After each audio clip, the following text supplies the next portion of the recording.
نبی کریم صلی اللہ علیہ وسلم کی 4 بیٹیاں تھیں۔ سوال حضرت تھوڑا سا لمبا ہے، میں پورا بیان کرنا چاہ رہا ہوں۔ اگر 4 بیٹیاں تھیں تو موبائلے میں 1 کیوں گئیں؟ اگر 4 بیٹیاں تھیں تو چادر میں 1 کیوں آئیں؟ کتابوں میں ہمیں پڑھایا جاتا ہے کہ رسول پاک نے اپنی بیٹی کو جہیز میں جو کچھ دیا۔ بیٹیاں 4 تھی، جہیز 1 کو کیوں دیا؟ بیٹیاں اگر 4 تھی، باقیوں کی اولاد کہاں ہے؟ اور اس کے بعد جو ہے وہ نبی کریم صلی اللہ علیہ وسلم کی شادی جو ہے وہ شادی مبارک آپ کی جو ہے وہ 25 سال کی عمر میں ہوئی اور اعلان نبوت ہوا 40 سال میں۔ جی 4 سال جو ہے وہ آپ کی اولاد نہیں، عمر جو آپ کی پہنچ گئی 29 سال۔ جی پہلا بیٹا ہوا، نام ان کا تھا قاسم، جی کنیت مشہور ہو گئی ابو القاسم۔ جی پیچھے رہ گئے 11 سال، 5 سال قبل آپ نے شادیاں کر لی تھی، 11 میں سے 5 نکل گئے، پیچھے رہ گئے 6 سال۔ کس مذہب میں ایسا لکھا گیا ہے کہ 6 سال کی بچی ہے وہ جوان بھی ہو گئی، اس کا نکاح بھی ہو گیا، شادی بھی ہو گئی؟ تو یہ 4 بیٹیاں کیسے ثابت؟ حضرت یہ بتائیے گا اہل سنت اور اہل تشیع حضرات کا بنیادی ہمارا اختلاف کیا؟ ہم تو ہیں مسلمان، ایک بھائی ہیں، ایک ہی جو ہے وہ گلی میں رہتے ہیں، ایک ہی اسکول میں جاتے ہیں، ایک ہی جگہ پر بھی کھانا پڑ جاتا ہے، ہمارا بنیادی اختلاف ہے کیا؟ ہم پر بھی اعتراضات ہوتے ہیں کہ ہم صحابہ کا ذکر بہت زیادہ کرتے ہیں اور اہل بیت کو جو ہے وہ بغض بھی معاذ اللہ رکھتے ہیں، تو کیا بغض اہل بیت رکھنے والے کی بخشش ممکن ہے، ہو سکتی ہے؟ حضرت واقعہ کربلا سے ہم دیکھنے والوں کو، امت کو کیا درس ملتا ہے؟ 9 محرم الحرام، 10 محرم الحرام یہ ایام ہمیں کیسے گزارنے چاہیے؟ روزہ رکھنا چاہیے، سبیلیں لگانی چاہیے، نیاز بانٹنی چاہیے؟ اس بارے میں ذرا بتائیے گا کہ ہم 9 10 محرم الحرام کے یہ جو 2 ایام ہیں ان کو کیسے ہم گزاریں؟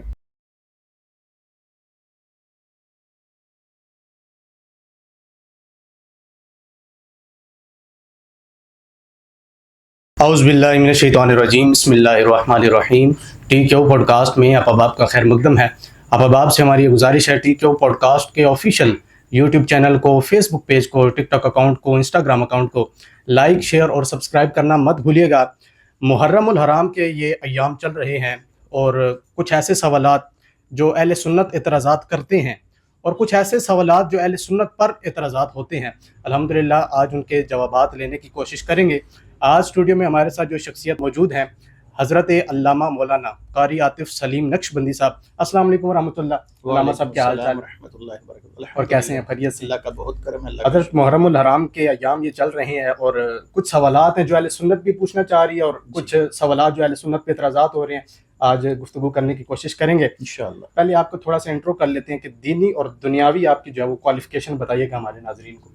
جی الحمدللہ، میں ایف اے کیا ہوا ہے اور اس کے علاوہ دینی تعلیم کا یہ معاملہ ہے کہ میں نے مکمل درس نظامی کرنے کے بعد کچھ کتب بھی تحریر کی ہیں جن کی تعداد 10 کے قریب ہے، اور 2 کتابیں انشاءاللہ العزیز جلد آ رہی ہیں، انشاءاللہ آپ ان کو جلدی دیکھیں گے۔ ٹھیک ہو گیا حضرت، سوالات کا آغاز کرتے ہیں جو ہمارا آج کا ٹاپک ہے محرم الحرام کے حوالے سے۔ جی پہلا سوال یہ ہے کہ امام حسین پاک کے جو ہے وہ خصائص بیان کیجیے گا۔ سب سے پہلے تو یہ ہے کہ اہل سنت کو اللہ تعالیٰ نے یہ شرف عطا فرمایا، اور اہل سنت کا ہی یہ طریق ہے کہ وہ نبی کریم صلی اللہ علیہ وسلم کی نسبت کو سب سے بڑا شرف سمجھتے ہیں، ماشاءاللہ، کہ کہ حضرت امام حسین ہوں، صحابہ کرام ہوں، یا نبی کریم صلی اللہ علیہ وسلم کے ازواج ہوں، جی ان کا یہی شرف بہت بڑا شرف ہے کہ ان کو نسبت رسول حاصل ہے۔ اس کے علاوہ اگر کسی کے پاس کوئی فضیلت والی بات نہ بھی ہو، یعنی ہم تک نہ پہنچی ہو، تو ہم کہتے ہیں کہ نبی کریم صلی اللہ علیہ وسلم کے ساتھ نسبت ہی اس کائنات کی سب سے بڑی شرف والی بات ہے۔ اور اس کے بعد آتے ہیں حضرت امام حسین رضی اللہ تعالیٰ عنہ کے متعلق، تو رسول اللہ صلی اللہ علیہ وسلم نے بہت سے فضائل و کمالات بیان فرمائے ہیں۔ ہماری اہل سنت کی تیسری جو حدیث کی معتبر کتاب ہے سنن ترمذی۔ سنن ترمذی کے اندر سیدنا امام حسن اور حسین رضی اللہ تعالیٰ عنہ کے لیے یہ روایت موجود ہے کہ حسن اور حسین جنتی نوجوانوں کے سردار ہیں۔ اور اس کے بعد نبی کریم صلی اللہ علیہ وسلم کا یہ بھی فرمان موجود ہے کہ میں حسین سے ہوں، حسین مجھ سے ہیں۔ اور نبی کریم صلی اللہ علیہ وآلہ وسلم کی ایک حدیث مبارکہ جو طبرانی میں موجود ہے، وہ یہ ہے کہ لوگوں کی نسل ان کے بیٹوں سے چلتی ہے اور میری نسل میری بیٹی سے چلے گی، اور حسن حسین میرے بیٹے ہیں۔ تو اس سے بڑھ کر ان کے لیے ہم کیا فضیلت بیان کر سکتے ہیں؟ میرا خیال ہے کہ اگر سیدنا امام حسین کے فضائل پر گفتگو کی جائے تو دفتر کے دفتر درکار ہیں، لیکن وقت چونکہ مختصر ہے تو میں اسی پر اکتفا کرتا ہوں۔ بحمدہ تعالی، اللہ تبارک و تعالیٰ کے فضل و کرم سے امام حسین کو جیسے ماننے کا حق ہے وہ اہل سنت مانتے ہیں، دیگر احباب جو بھی امام حسین کو ماننے کے مدعی ہیں، اگر آپ ان کے نظریات اور عقائد کو امام حسین کے نظریات اور عقائد کے ساتھ موافقت کریں گے تو آپ کو یقیناً ان میں مخالفت نظر آئے گی۔ اچھا قبلہ یہ بتائیے گا کہ کیا سند کے ساتھ جی، روداد کربلا کو کسی مصنف نے مرتب کیا؟ اگر نہیں تو کیوں؟ دیکھیں، سند کے ساتھ کربلا کے واقعات ہمارے ہاں امام طبری نے تاریخ طبری میں بیان کیے ہیں، ٹھیک ہے، لیکن سب سے بڑا سوال تو یہ ہے کہ کربلا میں موجود صرف دو گروہ ہیں، جی ایک سیدنا امام حسین رضی اللہ تعالیٰ عنہ کا گروہ ہے، ٹھیک ہے، ایک یزیدی گروہ ہے۔ یہاں پر جو موجود افراد ہیں جو آ کر لڑتے رہے ہیں، باہر آ کر اپنی جانیں قربان کرتے رہے ہیں، شہادت پیش کرتے رہے ہیں، وہ تو تمام کے تمام اللہ تبارک و تعالیٰ کی بارگاہ میں پیش ہو گئے بحیثیت ایک شہید، اور دوسری طرف خواتین ہیں جو خیموں سے باہر تشریف نہیں لائیں۔ اب یہ جو رویدات ہے، یہ ہم تک جو پہنچنے کا بڑا سورس ہے وہ خود یزیدی افراد ہے، کیونکہ یزید کی وہ فوج یا وہ افراد جو عراق سے تعلق رکھتے تھے اور اس 22,000 کے لشکر میں شامل تھے، تو آپ تک جو واقعات پہنچے ہیں وہ ان کے ذریعے پہنچے ہیں، چونکہ یہ لوگ قاتلان حسین ہیں، تو اس لیے ان سے روایت لینا، ان کی بات کو قبول کرنا، ہمارے ہاں علماء اہل سنت اس کو پسند نہیں کرتے۔ دیکھیں، میں اس کی مثال آپ کو دوں گا۔ شمر ذی الجوشن ایک شخص ہے، شمر ذی الجوشن، جس نے حضرت امام حسین رضی اللہ تعالیٰ عنہ کی شہادت میں براہ راست خود حصہ لیا۔ ہماری حدیث کے بہت بڑے امام یحییٰ بن معین سے کسی نے پوچھا کہ کیا ہم شمر ذی الجوشن کی بات کو قبول کر سکتے ہیں کسی بھی تناظر میں؟ تو آپ نے فرمایا وہ اس قابل نہیں ہے۔ پوچھنے والے نے کہا کیوں؟ آپ نے فرمایا وہ قاتلان حسین سے ہے، تو ہم اس کی روایت کو کیوں قبول کریں؟ تو اس لیے تاریخ طبری کو بنیادی طور پر بنیادی ماخذ مانا جاتا ہے اس حوالے سے، لیکن امام طبری اپنی کتاب کے مقدمے میں یہ بات تحریر کر چکے ہیں کہ میں جو باتیں لکھ رہا ہوں وہ تحقیق کر کے قبول کریں، میں نے صرف جو مجھ تک پہنچی میں نے بتا دی آپ کو، لیکن انہوں نے ایک کام یہ ضرور کیا ہے کہ ہر چیز کو سند کے ساتھ بیان کیا ہے۔ ٹھیک ہو گیا۔ تو تاریخ طبری ہمارے ہاں یہ سند کے ساتھ موجود ہے۔ اگر واقعہ کربلا میں خانواد مصطفیٰ کریم صلی اللہ علیہ وسلم کو مجبور، بے بس، لاچار اس طرح ظاہر کرنا، کیا یہ درست عمل ہے؟ آپ کیا سمجھتے ہیں یہ ہونا چاہیے؟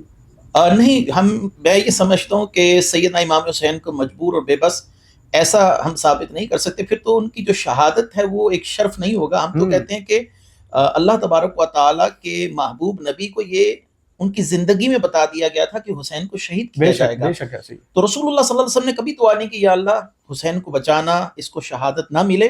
اس کا مطلب ہے کہ رسول اللہ صلی اللہ علیہ وسلم یہ جانتے تھے کہ شہادت ایک بہت بڑا شرف ہے۔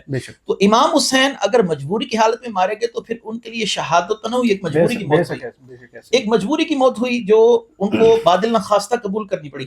ہم کہتے ہیں کہ یہ بات امام حسین بھی پہلے سے جانتے تھے کربلا میں موت ہوگی، رسول اللہ صلی اللہ علیہ وسلم بھی جانتے تھے، بلکہ وہ اس موقع کا انتظار کر رہے تھے کب اللہ تعالیٰ سے ہماری ملاقات ہو جائے۔ یزید لعین نے مدینہ میں جو خون ریزی کی، اس میں کتنے صحابہ و تابعین جو ہے وہ شہید ہوئے؟ دیکھیں، یزید کا جو معاملہ جس کو واقعہ حرہ کہا جاتا ہے، واقعہ حرہ کے محرکات کیا ہیں؟ واقعہ حرہ کے محرکات یہ ہیں کہ یزید جب تخت نشین ہوا تو اس وقت تو اس کا کردار لوگوں کے سامنے واضح نہیں تھا۔ میں اس کی مثال دیتا ہوں، سیدنا عمر فاروق رضی اللہ تعالیٰ عنہ کے جو بیٹے ہیں عبداللہ بن عمر، تو آپ فرمایا کرتے تھے کہ یزید اگر اچھا ہوا تو ہم اللہ کا شکر کریں گے، اور اگر یہ برا نکلا تو پھر ہم صبر کریں گے۔ تو اس بات سے یہ اندازہ تو ہوتا ہے کہ صحابہ اکرام کو اس کی پرسنالٹی کے متعلق، اس کی شخصیت کے متعلق ابھی واضح طور پر علم نہیں تھا، کیونکہ وہ خود یہ کہہ رہے ہیں کہ ہمیں اچھا ہوا تو اللہ کا شکر کریں گے، برا ہوا تو پھر صبر کریں گے۔ تو جب یزید کا فسق ظاہر ہوا اپنے والد کے فوت ہونے کے بعد، جب وہ تخت نشین ہو گیا، پوری قوت اس کے ہاتھ آ گئی، تو پھر شراب پینا اور دیگر ایسے غیر شرعی معاملات کا ظہور ہوا، تو سیدنا عبداللہ بن حنظلہ نے جا کر دیکھا کہ یہ شخص تو ایسا ایسا ہے اور ایسے اس کے اندر افعال و اعمال پائے جاتے ہیں، تو انہوں نے جا کر مدینہ میں یہ بات کہی کہ یزید فسق و فجور کے اندر اپنی مثال آپ ہے۔ تو صحابہ نے یزید کی بیعت توڑ دی، اور یزید نے اس بیعت توڑنے کے عمل پر صحابہ کرام پر ولید بن عقبہ نام کے ایک شخص کو بھیجا، جس نے آ کر مدینے کی اینٹ سے اینٹ بجا دی۔ معذرت، مسلم بن عقبہ اس کا نام تھا، ولید بن عقبہ نہیں تھا، مسلم بن عقبہ کو بھیجا تو اس نے آ کر مدینے کی اینٹ سے اینٹ بجا دی۔ اب ہماری جو معتبر کتابیں ہیں وہ تعداد بتاتی ہیں 700، ٹھیک ہے، 700 کے قریب صحابہ اور تابعین جو ہے نا ان کو شرف شہادت ملا اس پورے معاملے کے اندر۔ ٹھیک ہو گیا۔ اچھا قبلہ یہ بتائیے گا، امام علی مقام اور آپ کے رفقا کی جو شہادت تھی، اس کا پس منظر کیا تھا؟ بیسک کیا وجہ تھی؟ میں نے کربلا میں ابھی گئے۔ آپ کو تھوڑی سی ایک وضاحت دی ہے کہ جی جی یزید کا فسق و فجور ظاہر ہوا، جی تو اہل عراق کی طرف سے امام حسین رضی اللہ تعالیٰ عنہ کو اس بات پر برآمیختہ کیا گیا کہ یزید ایک فاسق و فاجر ہے، ہوں آپ تشریف لائیں، ہم آپ کی بیعت کرنا چاہتے ہیں، اور اگر آپ تشریف نہ لائے تو ہم اللہ کی بارگاہ میں یہ شکایت کریں گے قیامت کے دن کہ آپ نے ہمارا ساتھ نہیں دیا۔ تو امام حسین رضی اللہ تعالیٰ عنہ اس وجہ سے اپنے گھر سے نکلے، اور آپ کا قتل ارادہ کوئی لڑنے کا نہیں تھا، کوئی ایسا نہیں تھا کہ آپ جنگ کی، کیونکہ ساتھ خواتین کا ہونا اس بات کی دلیل ہے کہ آپ لڑائی کے ارادے سے لڑائی کے نہیں ارادے سے نہیں تھی، ٹھیک ہے۔ جی۔ محرم الحرام کے آتے ہی حضرت صحابہ کرام پر تبرہ کا ایک جو ہے وہ بھیانک سلسلہ ہمیں دیکھنے کو نظر آتا ہے۔ ذکر اہل بیت کے لیے صحابہ کی تنقیص منفی ان کو کرنا ضروری ہے کیا؟ دیکھیں، میں نے آپ کو ابتدا میں ایک بات کہی تھی کہ ہم صرف نسبت رسول کا احترام کرتے ہیں، ہم صحابہ اور اہل بیت کو کچھ نہیں جانتے مگر نسبت رسول کی بے وجہ شک سے، بے شک وہ جو بھی کچھ بھی ہیں وہ نسبت رسول کی وجہ سے ہیں۔ اگر صحابہ کی عزت ہے تو کس کی وجہ سے؟ رسول اللہ کی وجہ سے۔ بے اہل شک بیت ہے، کی عزت ہے کس کی وجہ سے؟ حضور رسول پاک، اللہ بے صلی اللہ شک علیہ وسلم کی وجہ سے۔ اگر شہر مدینہ کو اہل ایمان اپنی آنکھوں کی ٹھنڈک سمجھتے ہیں تو کس کی وجہ سے؟ حضور کی وجہ سے، بے اور شک رسول اللہ صلی اللہ علیہ وسلم کی ازواج کا احترام ہے تو کس کی وجہ بے سے؟ شک حضور کی وجہ سے۔ یہ جب ساری باتیں رسول اللہ صلی اللہ علیہ وسلم کی وجہ سے ہیں، تو اگر آپ کا تعلق رسول اللہ صلی اللہ علیہ وسلم کے ساتھ کامل محبت والا نہیں ہے تو آپ رسول اللہ صلی اللہ علیہ وسلم سے متعلقہ جتنی بھی نسبتیں ہیں ان کے احترام میں کمی پیشی کریں گے۔ تو اسی لیے شیخ سہل تستری جو صوفیہ کے امام مانے جاتے ہیں، اور ان کا ذکر خیر داتا صاحب رحمۃ اللہ علیہ نے کشف المعجوب میں بہت اعلیٰ قسم کا ان کا ذکر کیا ہے کہ بہت عرفہ مقام رکھتے ہیں، تو آپ فرمایا کرتے تھے کہ میں کہتا ہوں کہ جو شخص صحابہ کی عزت نہیں کرتا وہ گویا رسول اللہ کی عزت نہیں کرتا، اللہ کیونکہ اکبر، صحابہ کی عزت رسول اللہ کی وجہ سے۔ بے شک نسبت وہی ہے۔ تو اب یہ جو آپ نے فرمایا کہ محرم الحرام آتا ہے اور یہ سلسلہ شروع ہو جاتا ہے، تو اس پر میں آخری بات کرتا ہوں کہ حضور سیدنا فاتح قادیانی پیر میر علی شاہ صاحب رحمۃ اللہ علیہ ماشاء اللہ، ملفوظات مہریہ میں ایک جگہ پر آپ کا یہ قول موجود ہے کہ اہل بیت کی محبت تخم ایمان ہے، ایمان کا بیج ہے، کاش کہ یہ لوگ صحابہ سے بھی محبت رکھتے تو ان کا ایمان کامل ہو جاتا۔ واہ واہ واہ، بہت زبردست ہو گیا حضرت۔ اگلا سوال یہ ہے، چونکہ آج جو ہمارا ٹاپک ہے وہ یہی ہے، اعتراضات کے اوپر گفتگو۔ تعزیہ، علم، ذوالجناح، ان کی شرعی حیثیت کیا ہے؟ کیا ہم اہل سنت ان شعار کو اپنا سکتے ہیں؟ اچھی چیز ہے، یہ اپنانا چاہیے اس کو؟ آپ کا سوال بڑا اچھا ہے، اس ایک جواب سے آپ کے میرے خیال سے 3 سے 4 جو سوالات آگے آنے والے وہ خود بخود حل ہو جائیں گے۔ امام حسین جو ہیں وہ سن 61 ہجری میں کربلا تشریف لے کر گئے۔ ٹھیک ہے، میں آپ سے ایک چھوٹا سا سوال کرتا ہوں، اور ہمارے جو دیکھنے والے ہیں ان سے بھی ایک چھوٹا سا سوال ہے کہ امام حسین رضی اللہ تعالیٰ عنہ اپنے نانا کے دین کی بقا کے لیے گئے ہیں یا اس کو ختم کرنے کے لیے گئے ہیں؟ بے شک بقا کے لیے۔ بقا کے لیے گئے ہیں۔ کیا امام حسین کا کوئی ایسا مشن تھا کہ میں اس پہلے دین کو ختم کر دوں نہیں، بے شک ایسا کوئی، جو 50 سال سے مجھ تک پہنچا؟ کیونکہ 11 ہجری میں تو رسول اللہ صلی اللہ علیہ وسلم کا وصال ہوا، بے شک، 61 ہجری میں سیدنا امام حسین کا وصال ہوا، ٹھیک ہے، درمیان میں فاصلہ ہے 50 سال کا۔ جی یہ جو 50 سالہ دین حضرت نبی کریم صلی اللہ علیہ وسلم کے وصال کے بعد سے لے کر امام حسین تک پہنچا، اس 50 سالہ دین کی بقا کے لیے امام حسین میدان میں اترے یا اس کو ختم کر کے کوئی نیا دین متعارف کروا بے دیا؟ شک بقا کے لیے، بچانے کے لیے۔ اچھا، آپ کی بات بڑی اچھی ہے۔ اب میں آپ سے نہیں بلکہ پوری دنیا کے وہ افراد جو ہمارے پروگرام دیکھ رہے ہیں، اور چاہے وہ کسی بھی مذہب سے تعلق رکھتے ہیں، مسلک سے تعلق رکھتے ہیں، ان سے ایک سوال ہے، کیا اس 50 سالہ دین کے لیے جس کی بقا کے لیے امام حسین میدان عمل میں اترے تھے، جی، میدان جنگ میں اترے تھے، کیا اس میں تعزیے کا کوئی تصور تھا؟ یہ سوال ہے، یہ سوال، ٹھیک ہے، کیا اس میں تعزیہ تھا اس 50 سالہ دور میں؟ کیا اس میں ذوالجناح کا کوئی تصور موجود تھا؟ ٹھیک ہے، کیا اس میں سینہ کوپی کا کوئی تصور موجود تھا؟ کوئی ایک مثال نہیں آپ لا سکتے۔ اس کا مطلب ہے کہ دین محمدی اور دین حسینی میں ان چیزوں کی کوئی اہمیت نہیں ہے ہی نہیں ہے، ٹھیک، کیونکہ امام حسین اس دین کے لیے یہ نہیں کہ میں وہ ختم کر دوں، ایک نیا دین متعارف کراؤں جس میں ذوالجناح بھی ہو، تعزیہ بھی ہو، سینہ کوپی بھی ہو، ماتم بھی ہو۔ تو اس کا مطلب یہ، اگر تو آپ یہ مانتے ہیں کہ امام حسین اس پہلے دین کی بقا کے لیے گئے تھے تو ان چیزوں کی ویلیو زیرو ہے۔ جی، اگر آپ یہ کہتے ہیں کہ امام حسین اس دین کو ختم کر کے ایک نیا دین متعارف کروا رہے تھے تو پھر تو آپ کی بات مانی جا پھر سکتی مانی جا سکتی ہے، جی۔ ٹھیک ہو گیا حضرت۔ نوحہ پڑھنا یا نوحہ سننا، کیونکہ ہوتا تو یہ پاکوں کا ہی ذکر ہے، ٹھیک ہے، اہل بیت علیہ السلام کا ذکر کرتے ہیں، تو جائز ہے ناجائز ہے؟ نوحہ سن سکتے ہیں ہم اہل سنت بھی؟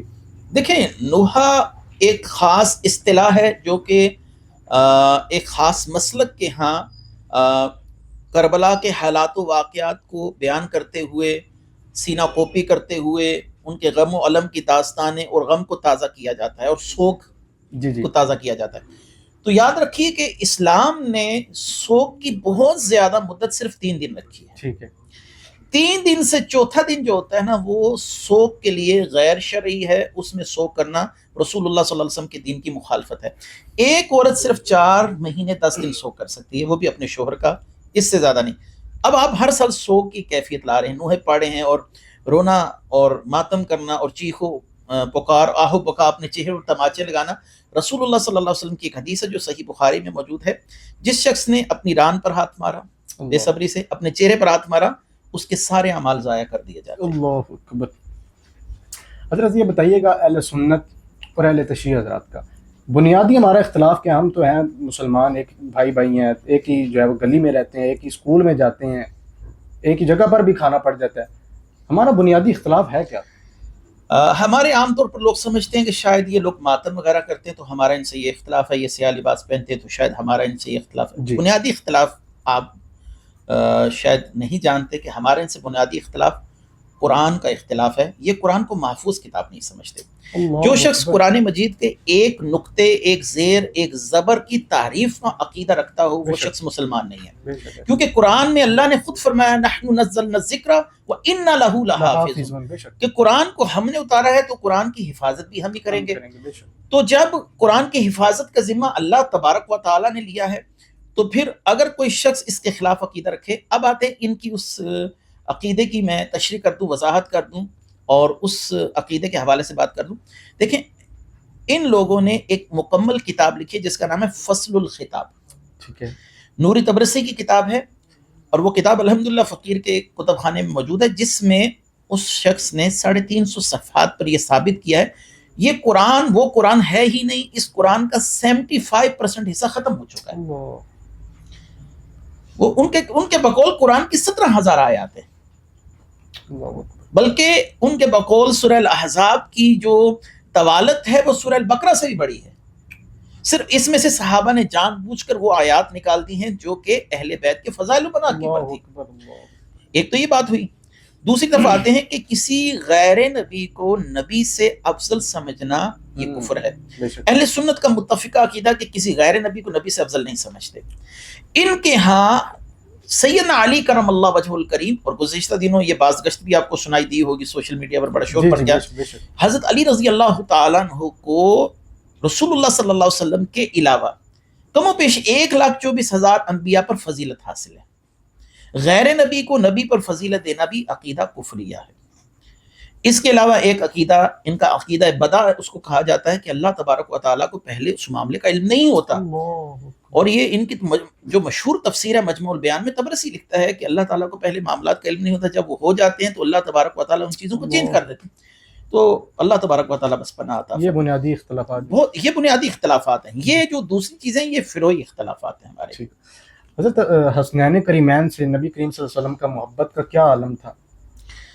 نبی کریم صلی اللہ علیہ وسلم نے ان سے محبت کو اپنے ساتھ محبت قرار دیا، بلکہ ایک ہی بات کافی ہے جو سنن ترمذی میں موجود ہے کہ رسول اللہ صلی اللہ علیہ وسلم نے فرمایا جو ان دونوں سے محبت کرے اور ان دونوں کے والدین سے یعنی سیدہ فاطمہ الزہرا، مولا علی کرم اللہ وجہہ الکریم سے محبت کرے، یا اللہ تو بھی اس سے محبت کر۔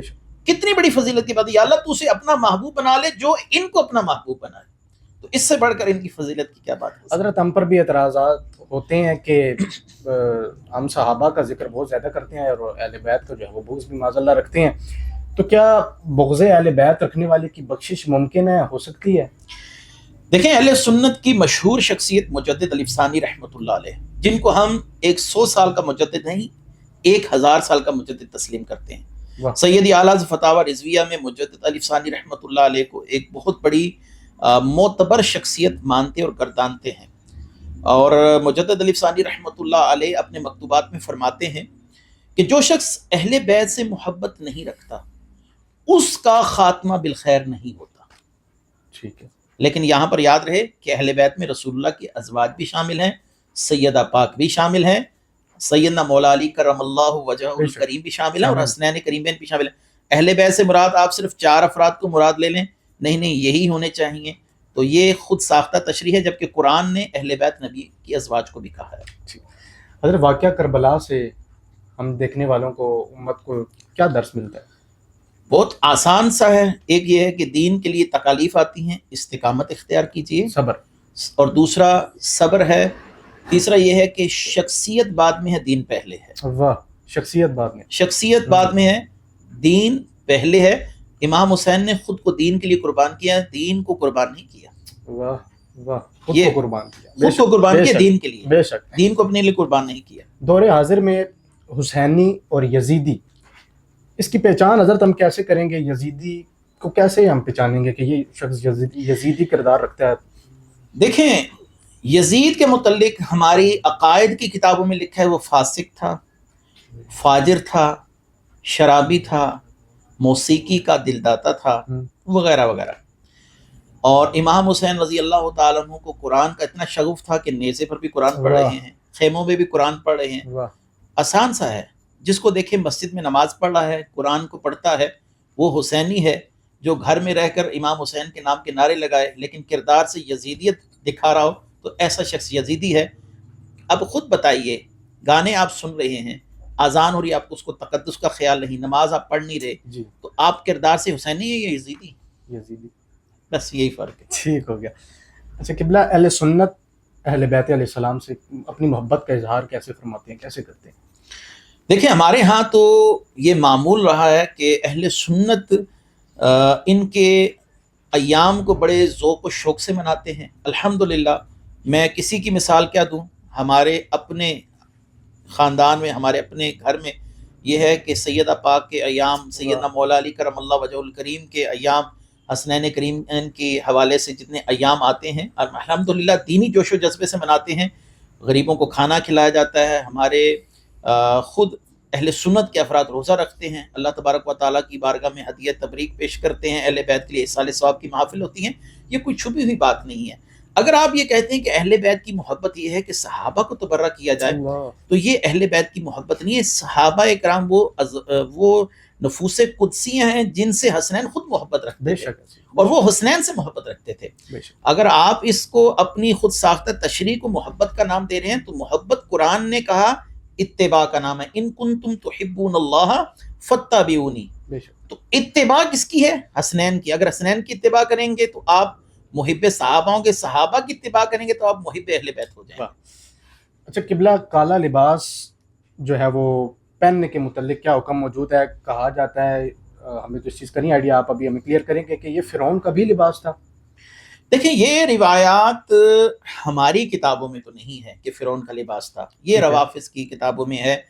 حلیت المتقین دیکھ لیجیے آپ ان کی کتاب، اس میں لکھا ہوا ہے کہ سیاہ لباس امام جعفر صادق نے منع فرمایا، یہ فرعونیوں کا لباس ہے۔ یہ ہماری کتاب میں نہیں ہے، ان کی کتابوں میں ہے۔ ہمارے ہاں یہ ہے کہ سیاہ لباس پہننے کی مطلقاً ممانعت نہیں ہے، ممانعت نہیں ہے، صرف اور صرف خاص ایام میں جب یہ کسی بد مذہب قوم کا شعار بن جائیں، ان ایام میں سیدی اعلیٰ حضرت نے منع فرمایا کہ ان ایام میں یہ خاص لوگوں کی نشانی ہوتا ہے، ان میں نہ پہنیں، باقی آپ پورا سال پہن سکتے ہیں۔ ٹھیک ہے حضرت، شیخین کریمین پر تبرہ کرنے والوں کے لیے شریعت کیا حکم بیان کرتی ہے؟ دیکھیں، شریعت اس پر یہ حکم بیان کرتی ہے کہ ایسے شخص کو سخت ترین سزا دی جائے گی۔ دیکھیں، ایک شخص نے حضرت ابو بکر صدیق رضی اللہ تعالیٰ کو گالیاں دی ان کے سامنے کھڑے ہو کر، تو ایک شخص نے، صحابی نے کہا، یا سیدی ابو بکر صدیق رضی اللہ تعالیٰ عنہ، آپ اگر اجازت دیں تو میں اس کی گردن اڑا دوں۔ آپ نے فرمایا وہ صرف رسول اللہ کا حق ہے کہ نبی کو کوئی گالی دے اس کی گردن کاٹ دی جائے، اور جو کسی صحابی کو گالی دے اس کو درے لگائے جائیں۔ من سب نبیا فاقتلوہ ومن سب اصحابی فجلدوہ، کہ جو کسی صحابی کو گالی دے اس کو درے لگائے جائیں، اور جو کسی نبی کو گالی دے اس کو قتل کر دیا جائے۔ ٹھیک ہو گیا۔ صحابہ اور اہل بیت علیہ السلام کی رشتہ داریاں، ان کی باہمی محبت اور عقیدت جو ہے اس کو حضرت ذرا تفصیلاً تھوڑا سا ہمیں بتائیے گا۔ دیکھیں، صحابہ کرام اور اہل بیت علیہ السلام کی کیا رشتہ؟ دیکھیں، اگرچہ ہمارے کچھ لوگ اس بات کا بڑا برملا انکار کرتے ہیں، لیکن یہ بات ایسی حقیقت ہے جس کا انکار ناممکن ہے۔ وہ یہ کہ حضرت عمر فاروق رضی اللہ تعالیٰ عنہ یہ مولا علی کے داماد ہیں۔ ٹھیک ہے۔ مولا علی کرم اللہ وجہ الکریم آپ کے داماد ہیں سیدہ ام کلثوم، ان کے نکاح میں تشریف لائی ہیں. ٹھیک ہے. اگر دوسری طرف ہم جاتے ہیں تو سیدنا ابو بکر صدیق رضی اللہ تعالی عنہ جو ہیں ان کی بیٹی اسما، اور ان کے آگے جو بیٹے ہیں ان کی اولاد، ان کی جو بیٹی ہے ان کی آگے بیٹی سے جو ہے امام جعفر صادق پیدا ہوئے ہیں. یعنی باپ حضرت علی سے ہیں اور والدہ حضرت ابو بکر صدیق رضی اللہ تعالیٰ عنہ کے اس سے ہیں، خاندان سے تعلق رکھتی ہیں. تو اس کی بہت سی مثالیں ہیں کہ آپس میں ایک دوسرے کے ساتھ ان کے معاملات کیسے رہے، بہت عزت والے احترام والے معاملات رہے. اور میں یہاں پر ایک بات اور بھی ضمناً عرض کرتا چلوں. کچھ لوگوں کا خیال ہے کہ حضرت ابو بکر صدیق اور حضرت عمر فاروق یہ فاسق و فاجر تھے. ابھی آپ کی گفتگو کا ایک سوال اس حوالے سے بھی گزرا. تو سوال یہ ہے کہ حضرت عمر فاروق کے دور میں ایران فتح ہوا. وہاں کے بادشاہ کی جو بیٹی ہے شہر بانو، وہ بطور قیدی لائی گئی، اور وہ شہر بانو جو تھی وہ حضرت عمر فاروق رضی اللہ تعالیٰ عنہ نے حضرت امام حسین کو پیش کی کہ آپ ان سے عقد فرما لیں. وہ بادشاہ کی بیٹی تھی. ٹھیک ہے. اور اگر حضرت عمر فاروق رضی اللہ تعالیٰ عنہ فاسق فاجر ہوتے یا خلافت کے حقدار نہ ہوتے تو حضرت امام حسین پر واجب تھا کہ ان کے مال سے کچھ قبول نہ کرتے. بے شک. شہربانوں کو قبول کیا اور ان کے بطن سے تمام حسینی سادات دنیا میں آئے. واہ واہ. ٹھیک ہو گیا. اچھا حضرت، اگلا سوال جو ہے وہ ہم پر اعتراض کیا جاتا ہے. جی. میں وہ سوال پوچھنا چاہ رہا ہوں کہ نبی کریم صلی اللہ علیہ وسلم کی 4 بیٹیاں تھیں. سوال حضرت تھوڑا سا لمبا ہے، میں پورا بیان کرنا چاہ رہا ہوں.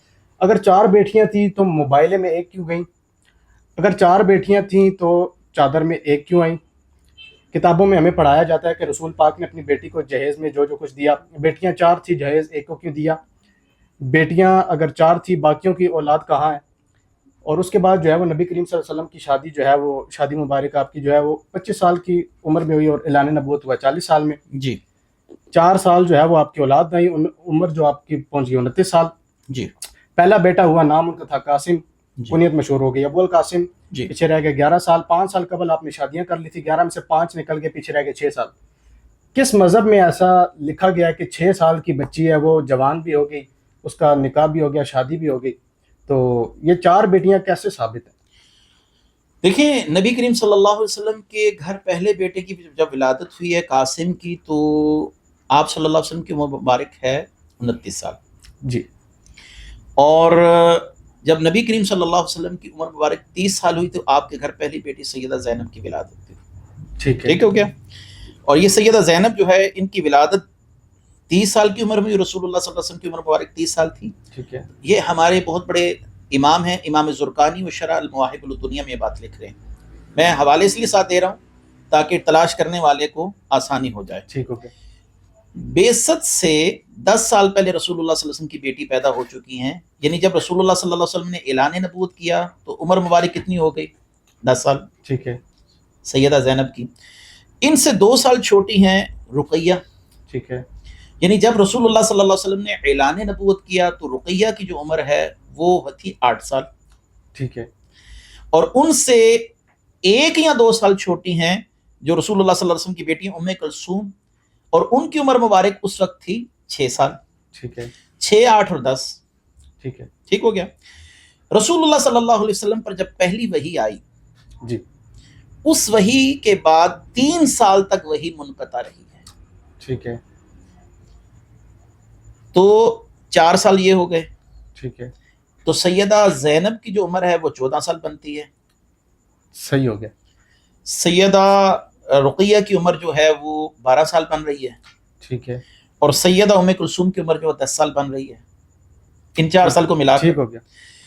ان 4 سال کے بعد وحی کا سلسلہ پھر سے شروع. جی. اس طریقے سے ایسے ہے کہ پھر نبی کریم صلی اللہ علیہ وسلم پر وحی آنا منقطع ہو گیا. ٹھیک ہے. اور جب رسول اللہ صلی اللہ علیہ وسلم پر دوبارہ وحی آئی تو یہ آپ صلی اللہ علیہ وسلم کی عمر مبارک کا 44واں سال تھا. ٹھیک ہو گیا. ٹھیک ہو گیا. 4 سال، چوتھے سال میں آپ پر وحی آئی.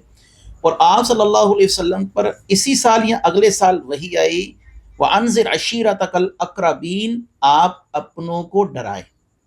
اب آپ ڈرائیں. اب آپ کو حکم دے دیا گیا پہلے آپ چھپ کر تبلیغ کر رہے تھے، اب آپ کو اجازت دے دی گئی کہ آپ کھلے عام تبلیغ کریں. ٹھیک ہے. تو یعنی اس وقت نبی کریم صلی اللہ علیہ وسلم کی عمر مبارک ہے 45 سال، اور حضرت زینب جو بڑی بیٹی ہیں ان کی عمر مبارک ہوگی وہ 15 سال کے لگ بھگ رہی ہوگی اس حساب سے، کیونکہ جب 30 سال کے تھے تو وہ پیدا ہوئی، ٹھیک ہو گیا. اب جب 45 سال کے ہوئے تو 15 سال. وہ 15 سال کی ہو گئی، اور باقی تو جو بہنیں ہیں وہ 2 سال کے فاصلے سے ہیں. ٹھیک ہے. ٹھیک ہے، 13 سال اور 11 سال. 11 سال. اب عرب میں یہ ہوتا تھا کہ بچی کی چھوٹی عمر میں نکاح کیا جاتا تھا، لیکن رخصتی اس کی 3 4 5 سال کے بعد کی جاتی تھی. میں اس کی آپ کو مثال بخاری سے دے دیتا ہوں. ٹھیک ہو گیا. سیدہ عائشہ رضی اللہ تعالی عنہا کا جب نکاح کیا گیا تو اس سے 4 سال بعد آپ کی رخصتی کی گئی. اچھا. ہاں 4 سال بعد. 4 سال کے بعد رخصتی کی گئی. رخصتی اس وقت نہیں ہوتی تھی، نکاح کر دیا جاتا تھا، رخصتی بعد میں. رخصتی بعد میں کی جاتی تھی. اگر نبی کریم صلی اللہ علیہ وآلہ وسلم نے جب یہ بات کہی وانذر عشیرتک الاقربین، آپ کو یہ کہا گیا اور آپ نے پہاڑ پر چڑھ کر کہا کہ میں تمہیں دعوت دیتا ہوں اللہ تعالیٰ کو ایک مانو، میں اللہ کا رسول ہوں، تو ابو لہب جس کے 2 بیٹوں سے رسول اللہ صلی اللہ علیہ وسلم کی 2 بیٹیوں کا نکاح ہوا تھا لیکن ابھی رخصتی نہیں ہوئی تھی. ٹھیک ہے. تو عتبہ اور عتیبہ. ٹھیک ہے. ٹھیک ہے. یہ ذرا ذہن میں رکھیے گا، یہاں پر وہ چیز ہے جس کو سمجھنا ضروری ہے. تو ابو لہب نے رسول اللہ صلی اللہ علیہ وسلم کو کہا کہ اے محمد تو ہلاک ہو جائے. تو فوراً ہی قرآن کی آیات آئیں تبت یدا ابی لہب و تب، تیرے دونوں ہاتھ ٹوٹ جائیں. جب اس نے یہ آیات سنی کہ میرے لیے آئی ہیں تو اس نے اپنے دونوں بیٹوں کو کہا کہ محمد کی دونوں بیٹیوں کو طلاق دے دو. وہ ابھی تک رخصت ہوئی ہی نہیں تھی، اور ان کو جو طلاق دی گئی وہ اس حال میں طلاق دی گئی کہ وہ ابھی اپنے گھروں میں تشریف ہی نہیں لائی تھی. ٹھیک ہے. ٹھیک ہے. تو یہ سارا واقعہ ہوا تبت یدا ابی لہب و تب کے بعد. اچھا، اس وقت مشرکین سے نکاح کی ممانعت نہیں تھی، لا تنکحوا المشرکات ابھی آیت آئی نہیں تھی. اس سے پہلے آپ اس چیز پر کوئی شرعی حکم نہیں لگا سکتے جب تک اللہ تعالیٰ اس چیز کو حلال یا حرام نہ کہتے. ٹھیک ہے. ٹھیک ہو گیا نا. جیسے بہت سے صحابہ شراب پی رہے تھے کیونکہ شراب حرام تھی نہیں. جی. تو جب شراب کی حرمت کا حکم آیا تو حرمت اس کے بعد اس پر وارد ہوئی. تو جب نبی کریم صلی اللہ علیہ وسلم نے فرمایا کہ تبت یدا ابی لہب و تب، اس نے کہا کہ محمد صلی اللہ علیہ وسلم کی دونوں بیٹیوں کو طلاق دے دی جائے. ٹھیک ہے. تو اس کا مطلب یہ ہے کہ جو اعتراض وہ بنانا چاہ رہا ہے کہ چھوٹی چھوٹی بچیوں کے نکاح کر دیے، وہ نکاح کرنا اور بات ہے، رخصتی کرنا اور چیز ہے. ٹھیک ہے. اب آپ کا ایک سوال ہے کہ یہاں پر جہیز کیوں نہیں دیا گیا؟ جی. تو بات یاد رکھیے کہ رسول اللہ صلی اللہ علیہ وسلم نے جن سے اپنی بیٹیوں کے نکاح کیے تھے وہ سارے مخیر حضرات تھے. ٹھیک ہے. اور بیٹی کو جہیز دینا یہ کوئی واجب نہیں ہے، کوئی فرض نہیں ہے، وہ ایک تحفہ ہے جو اپنے والدین مرضی ہے دیں، مرضی ہے نہ دیں. اب آپ کے ذہن میں سوال آئے گا مولا علی کو پھر کیوں دیں؟ اصل میں مولا علی رسول اللہ صلی اللہ علیہ وسلم کے پاس ہی پلے تھے. رسول اللہ صلی اللہ علیہ وسلم نے ان کو بحیثیت ایک گارڈین پالا تھا. ٹھیک ہو گیا. تو مولا علی کی فائنینشیل حالت ان کے سامنے تھی کہ مولا علی کے گھر میں تو کچھ بھی نہیں ہے. جی. انہوں نے مولا علی کے بطور سربراہ ہوتے ہوئے اپنی بیٹی کو 3 چیزیں دے دی کہ مولا علی کے گھر میں کچھ نہیں، جبکہ حضرت عثمان بھی مخیر حضرات تھے. اسی لیے جہیز اگر کوئی نہ دے، آج میں آپ کو ایک شرعی مسئلہ بتا دوں، تو وہ گناہ گار نہیں ہوگا، یہ کوئی فرض واجب نہیں ہے. رسول اللہ صلی اللہ علیہ وسلم نے جو دیا وہ بطور تحفہ ہے. ٹھیک ہو گیا نا. تو اگر کوئی شخص یہ کہے کہ ان کو وہ نہیں دیا، جہیز نہیں دیا، تو آپ اس کی مثال دکھائیں کہ اس دور میں جہیز دیا جاتا تھا.